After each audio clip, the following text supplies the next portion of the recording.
Hello mga ka-chicks, mga ka-etlogers.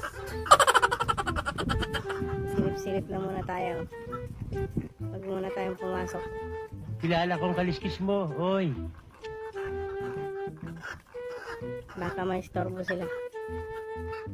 Ginagawa mo.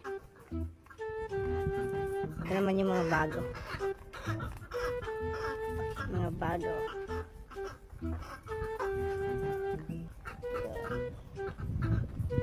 Silip-silip lang muna. Meron ditong pasyente. Yan. Hindi nakakatayo. Kawawa naman. Nasa ICU siya ngayon. Ito naman, nasa recovery room.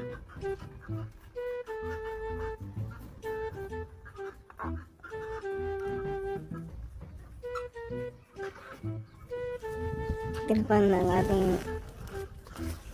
mga feeds.